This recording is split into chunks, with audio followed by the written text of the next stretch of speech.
এখন বাজে রাত 9:30। আমি শুয়ে পড়েছিলাম, তারপর আমার হঠাৎ করে মনে হলো আমি ডিম টোস্ট খাবো, আর এখন আমি ডিম টোস্টের প্রিপারেশন নিচ্ছি। মানে হুজু খুব খারাপ জিনিস, ইচ্ছে হলে খেয়ে নিতে হয়। এই যে রুটি ভাইকে এখন রাস্তায় পাঠিয়েছিলাম, মানে রাস্তায় বলতে আর কি রোডের যে দোকান আছে, কারণ পাড়ার দোকানে ব্রেড সচরাচর থাকে না। আমি লঙ্কা খাই না এক ফোঁটাও, একটুও ঝাল খাই না, ওই জন্য আমি লঙ্কার কোনো সিন রাখিনি এখানে।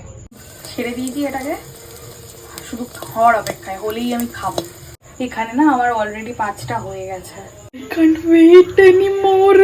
Here is my deep talk. এক করে পাঠাবে। বলো কেমন? হ্যাঁ না ভালো বানিয়েছি। ইয়েস, মনে হচ্ছে কি আত্মাটা কোনো শান্তি পাচ্ছে।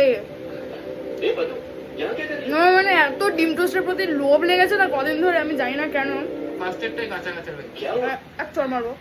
ভালো হয়েছে, মিথ্যা কথা বলছে। আমার